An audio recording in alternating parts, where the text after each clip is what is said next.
कान खोलकर सुन ले मेघा, आज घर पर मेहमान आ रहे हैं, गलती से भी कमरे से बाहर मत निकलना। ठीक है माँ। हाँ, गलती से भी मेहमानों के सामने आ गई तो हमारा मजाक बन जाएगा। जो भी कुछ चाहिए हो अपनी भाभी को बता देना, मैं उसे तेरे कमरे में भेज दूंगी। थोड़ी देर बाद मेघा के कमरे में उसकी छोटी भाभी कविता आती है। अरे मेघा, तुम यहाँ ऐसे क्यों बैठी हो? घर पर मेहमान आने वाले हैं, जाकर तैयार क्यों नहीं होती? नहीं भाभी, मैं मेहमानों के सामने नहीं जाऊंगी। लेकिन क्यों? माँ जी ने आज मुझे कमरे से बाहर निकलने के लिए मना किया है। आप तो जानती है ना माँ को कि हर किसी के सामने मेरा वजन ज्यादा होने के कारण उनको शर्मिंदा होना पड़ता है, इसलिए माँ मुझे मेहमानों से दूर रहने के लिए बोलती है। क्या माँ जी ने ऐसा कहा है? हाँ, इसलिए मैं आज कमरे से बाहर नहीं जाऊंगी। अच्छा ठीक है, तुम कमरे में आराम करो, किसी भी चीज की कोई जरूरत हो तो आवाज दे देना। ठीक है भाभी।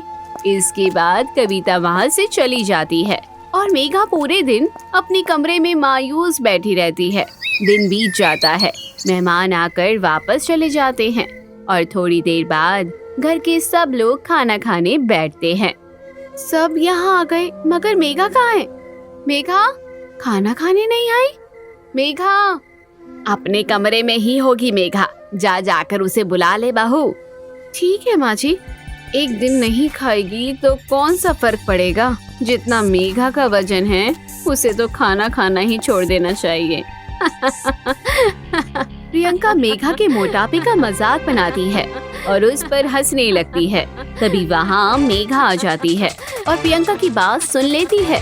अरे मेघा, तुम आ गई, आओ यहाँ बैठो और खाना खा लो, मैं अभी तुम्हें ही बुलाने जा रही थी।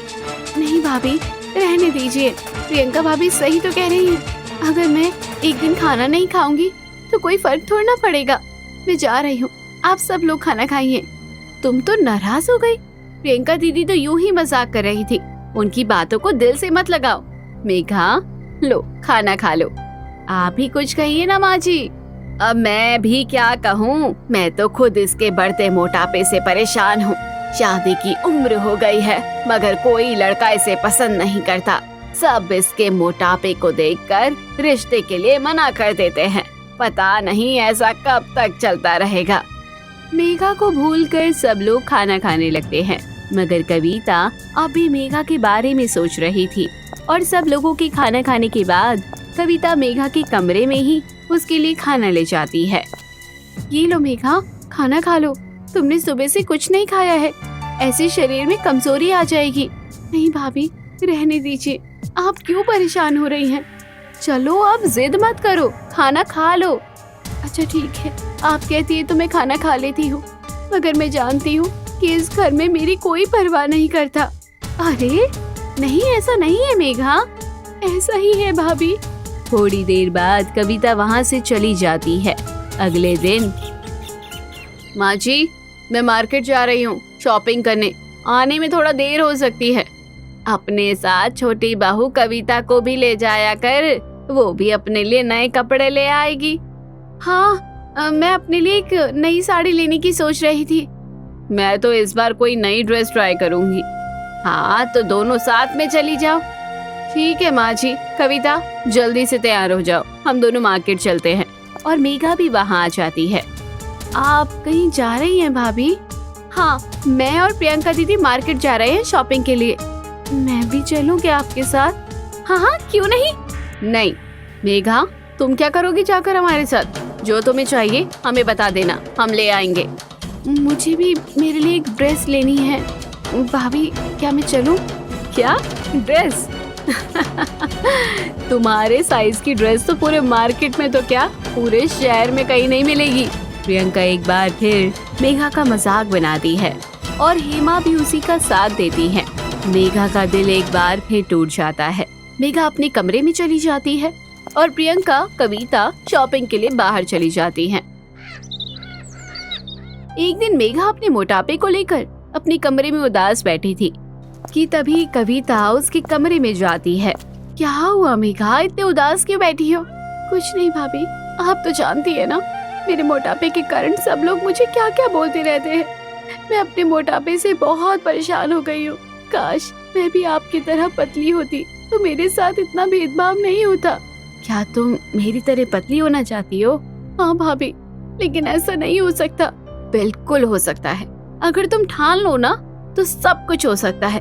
क्या सच में भाभी? मगर कैसे? देखो, अगर तुम सच में अपना वजन कम करना चाहती हो तो मैं इसमें तुम्हारा साथ दे सकती हूँ।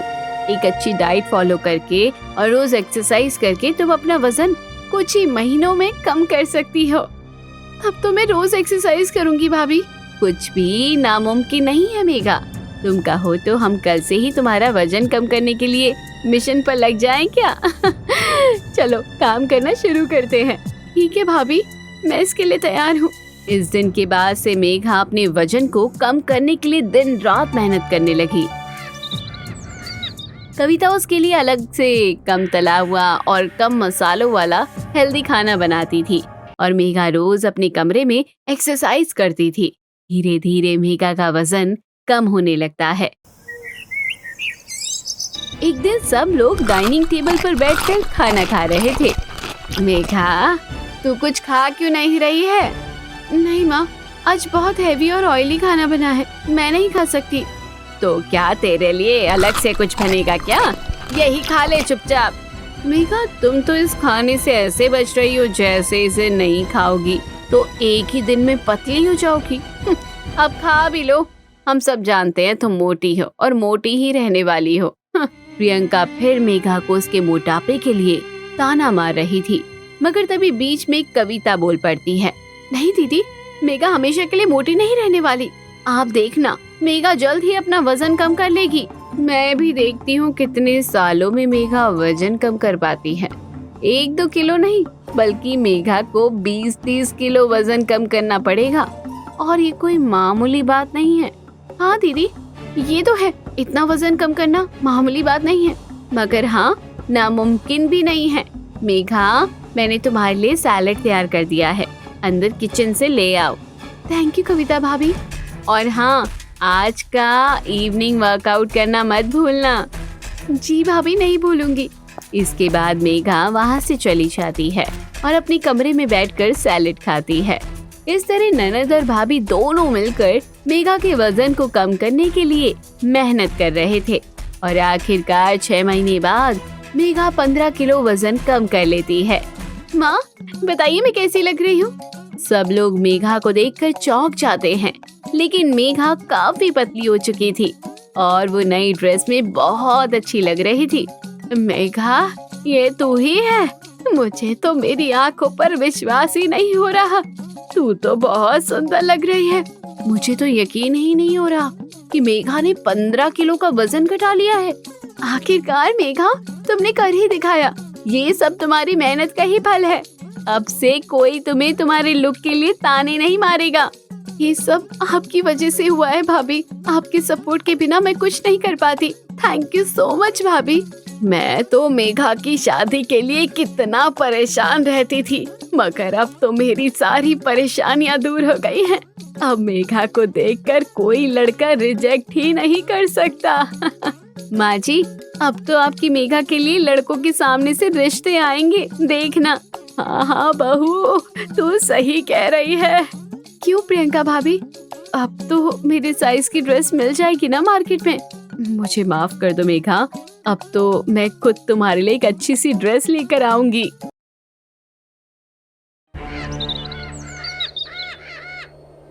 मालती की 2 बहुएं हैं, बड़ी बहू आशा और छोटी बहू दिव्या। बड़ी बहू आशा एक अमीर और बड़े परिवार की है और उतनी ही घमंडी और पैसे का रौब दिखाने वाली है। वहीं छोटी बहू दिव्या एक गरीब परिवार से है, लेकिन बहुत ही सौम्य और संस्कारी बहू है। बेटा आशा, मुझे एक गिलास पानी तो देना। मम्मी जी, मैं अभी पार्लर जा रही हूँ, मुझे देर हो रही है। आप दिव्या को बोल दो, वो आपको पानी दे देगी। और हाँ, मुझे आने में देर हो जाएगी, थोड़ी शॉपिंग भी करना है। बड़ी बहू इतना बोलकर वहाँ से निकल जाती है और मालती कुछ नहीं कर पाती। तभी दिव्या पीछे से पानी का गिलास लेकर आती है और अपनी सास को देती है। बेटा, अगर तुझे भी कुछ खरीदारी करनी हो तो बता देना, मैं ले चलूंगी तुझे मार्केट में। नहीं मम्मी जी, मुझे अभी कुछ नहीं चाहिए। अभी तो मेरे पास सब कुछ सामान पड़ा है। कभी कोई जरूरत होगी तो जरूर बताऊंगी आपको। तू हमेशा ऐसे ही बोलती है बेटा, कभी कुछ नहीं मांगती, कभी मार्केट नहीं जाती। अपनी जेठानी को देख कैसे हर दूसरे दिन मार्केट भागती रहती है। उनके शौक भी तो है ना मम्मी जी, जिसे वो पूरा करती रहती है। मेरे बचपन से ही कोई शौक नहीं रहे और हालात भी ऐसे नहीं थे कि मैं अपने शौक पूरे कर पाती, तो बस ऐसे ही रहने की आदत हो गई। फिर भी बेटा, कभी भी किसी चीज की जरूरत हो तो मुझे जरूर बताना।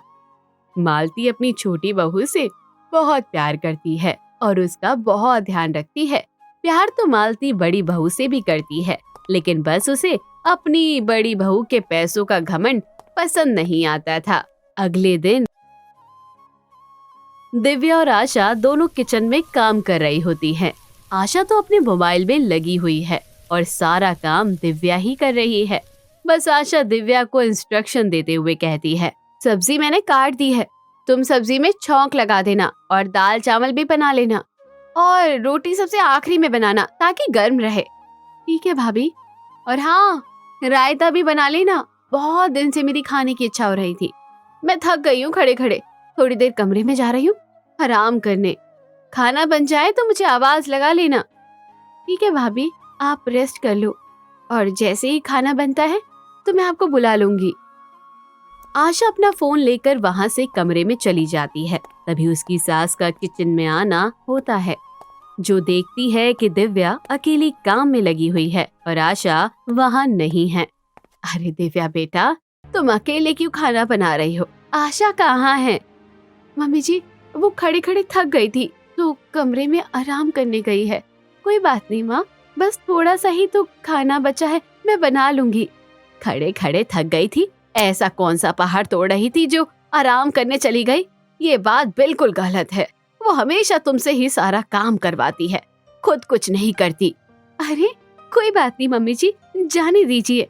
अपने लोगों के लिए खाना बनाने में कैसी थकान, मैं सब कर लूंगी, आप चिंता मत कीजिए। नहीं, अब ऐसा और नहीं चलेगा। आज ही मैं उससे बात करती हूँ। इतनी देर में वहाँ पर आशा आ जाती है और अपनी सास की बात सुन लेती है और गुस्से में आग बबूला हो जाती है। क्या बात करेंगी आप और दिव्या? तुम मेरे पीठ पीछे मेरी सास के कान भर रही हो, शर्म नहीं आती तुम्हें? नहीं भाभी, मैंने मम्मी जी से कुछ नहीं बोला। उसने मुझे कुछ भी नहीं बोला है, मैं खुद देख रही हूँ इतने दिनों से। तुम्हारा काम में बिल्कुल भी मन नहीं लगता है। जब से दिव्या इस घर में आई है, तुमने सारा काम उसके सर पर डाल दिया है। क्या ये घर अकेली दिव्या की जिम्मेदारी है? मुझे क्या आप इस घर में नौकरानियों की तरह काम करने के लिए लाई हैं? क्या आपको पता नहीं है मेरे पापा कितने बड़े बिजनेसमैन हैं? मैंने अपने घर में कभी एक चम्मच भी नहीं उठाई है, तो मैं इस घर में क्यों काम करूंगी? अपने घर में काम करने से कोई नौकरानी नहीं बन जाता आशा। अगर आपको अपनी छोटी बहू की इतनी ही चिंता है तो ठीक है, मैं कल ही अपने पापा को बोलकर यहाँ नौकरानी लगवा देती हूँ, जो मेरे हिस्से का काम वो कर लिया करेगी।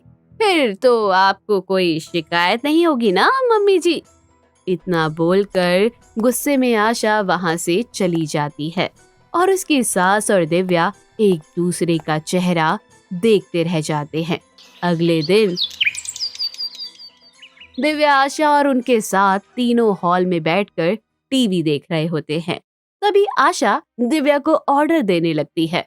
दिव्या, जरा मेरे लिए एक कप चाय तो बना दो, मेरे सर में बहुत तेज दर्द हो रहा है। और हाँ, साथ में कुछ खाने के लिए भी ले आना। अच्छा भाभी, अभी बना देती हूँ। दिव्या, क्यों तुम्हारे लिए चाय बनाएगी आशा? क्या तुम्हारे हाथ नहीं हैं? तुम उठकर नहीं बना सकती? खुद चाय बनाओ। आप तो मेरे पीछे पड़ गई हैं मम्मी जी। अगर वो अपनी खुशी के लिए मेरे लिए काम करना चाहती है तो आपको क्या परेशानी है? और अगर आपको उसके काम करने से इतनी दिक्कत है तो मैं उसके काम के पैसे दे दिया करूंगी, तब तो कोई दिक्कत नहीं होगी ना।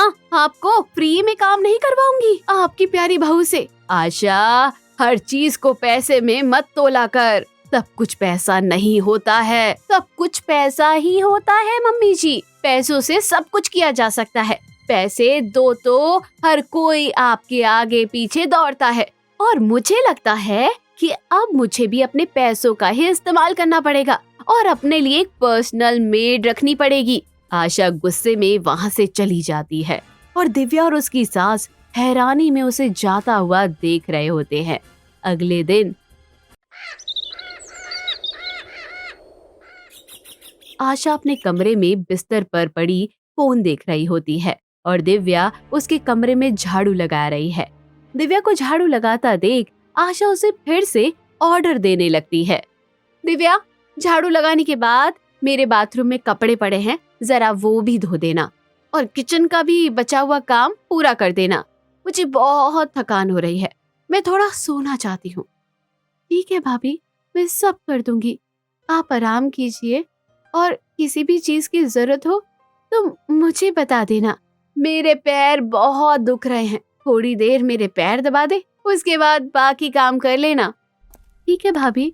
दिव्या अपना काम छोड़कर आशा के पैर दबाने लगती है और उनकी सास बाहर खड़ी होकर ये सब देख रही है और उन्हें बहुत बुरा लग रहा है, लेकिन वो कुछ नहीं बोल पाती क्योंकि उन्हें पता है कि अगर उन्होंने कुछ भी बोला तो आशा फिर से बखेड़ा खड़ा कर देगी। सास मन ही मन में बुदबुदाती है, ऐसा कब तक चलता रहेगा? हे भगवान, मेरी बहू को अक्ल दीजिए। अगले दिन आज सुबह से ही आशा अपने कमरे से बाहर नहीं निकली है। दिव्या किचन में काम कर रही है। उसकी सास वहाँ पर आकर उससे आशा के बारे में पूछती है। क्या बात है दिव्या बहू, आज आशा बहू कमरे से बाहर तक नहीं निकली, क्या हुआ? सब ठीक तो है? पता नहीं मम्मी जी, मैं तो सुबह से किचन में ही काम कर रही हूँ।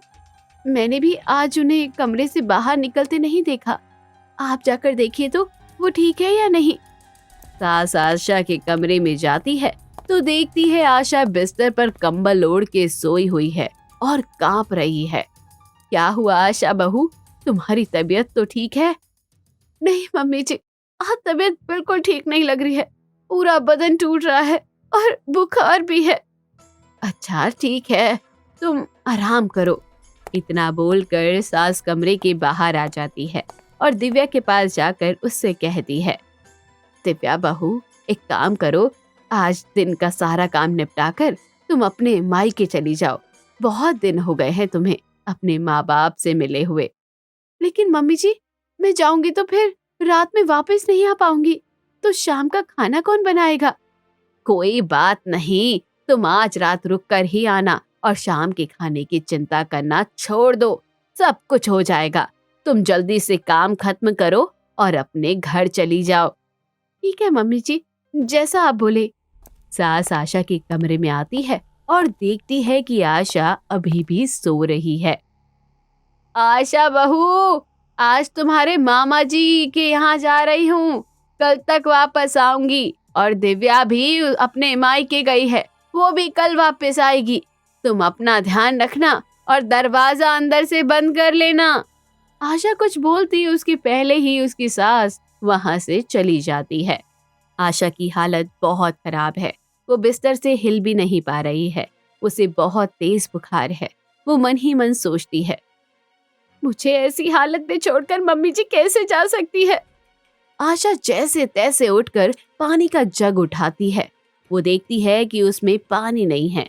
वो दिव्या को आवाज लगाती है, दिव्या जरा मुझे एक गिलास पानी तो देना।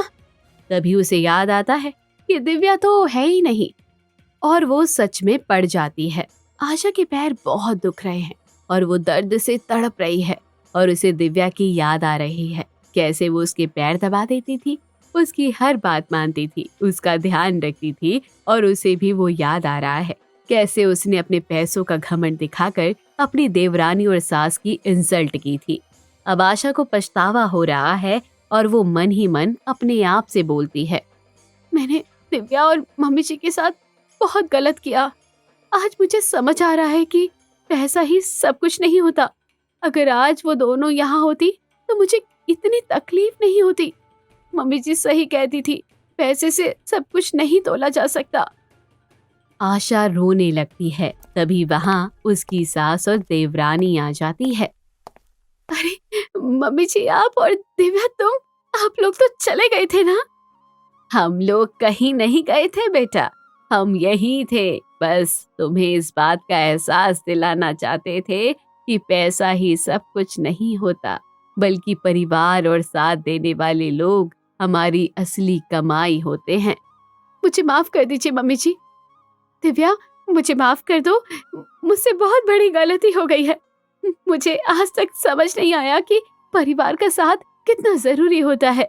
आशा अपनी सास और दिव्या को गले से लगा लेती है। तो दोस्तों, कहानी भी यही खत्म हो जाती है।